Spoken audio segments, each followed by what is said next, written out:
السلام على رسول الله. runtii wax badan ku dari maayo inta uu yiri wasiirka amnigu halkan dhibaata ka dhacday 19 bisha Allah u naxariisto dadka ku dhintay kuwa ku dhaawacmana Allah u boogadhayo. runtii dhibaatadan ma ahan tii ugu horeysay oo ku dhacda dadka Soomaaliyeed kuna dhacda dadka reer Muqdisho. waa dhibaato min guuris ah oo dadkii dalkan lahaa qayb ka mid ah inta aragtidooda la rogay dalkoodii iyo dadkoodii lagu diray isla markaas loo soo dhiibay islogano ama erayo naftooda iyo maalkooda lagu xalaashanayo sida laga yeelayo rabbi iyo rag ayay u taalaa. laakiin ummadda Soomaaliyeed iyo dawladooduba waxay arrintan ayada ah ka qaadan doonaan go'aano masiiri ah biidhnillah, taasoo aan rajaynayo in dhagarta noocan oo kale ah iyo kooxaha waxaanoo kale soo abaabula laga bogsan doono insha Allah ta'ala. xaqiiqdii waa xanuun soo noqnoqday, waa waxaan la aqbalin karin. maalin ilaahay keeno inay murjiyaan marxuumiyaan dad birmageyda ah isla markaas ay ku tilmaamaan dadkaasi inay yihiin dad in la dilo mudnaa. runtii ma ahayn dadkan iyo dadka la midka ah mar walba ay xasuuqaanba dad mudan in la dilo.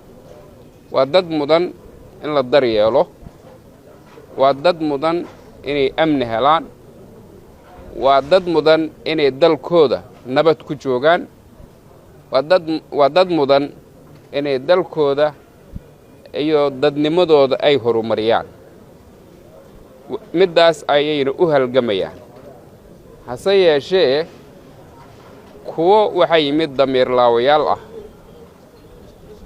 oo dalkoodii iyo dadkoodii lagu diray inay horumarkooda la dagaalamaan, naftooda ay la dagaalamaan, maalkooda ay la dagaalamaan, yacni u xambaariyaan dembiyo iyo erayo ayaan shaqo ku lahayn.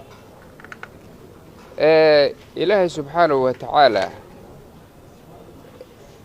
wuu ka hadlay in allaha laa yuxibbu adaalimiin. daalimiin inay yihiin waa muuqataa. dadka meesha lagu laynayo iyo meelaha la midka ah ciday dulmiyeen oo ay wax ka bi'iyeen oo dulmi ay geysteen laga jaazaynayo ma jiro. marka inay inta sidaas wax u galaan oo dadkoodii laayaan oo dalkoodii burburiyaan ee haddana sheegaan inay ayagoo khayr ka shaqaynayaan, ilaahay ka magan galna wax la aqbali karo oo damiirtu aqbali karo ma aha. waxaan ognahay qof kasta oo ay khaldeen oo damiir dadnimo iyo damiir diineed iyo damiir dalaadba lahaa inuu isaga soo tegay. kuwii damiir uun ay ku dambaysana waa aaminsanahay inay hadda ka soo tegi doonaan. haddayan ka soo tegin oo ay sidaas ku akhirtaanna kullay ummadda Soomaaliyeed iyo dawladoodu ma fiirsan doonto waxaani waxbay ka samayn doonaan biidhnillah. marka wasiirka muhiimaddii iyo sida wax u dhaceen sheegay. mar kale waxaan leeyahay ummadda Soomaaliyeed maalin walba sidaan loo gelayo waa inay isku tashadaan oo ay talaab iyo go'aano ka qaataan arrintaas ayagoo kaashanaya madaxdooda iyo dawladooda kaashanaya.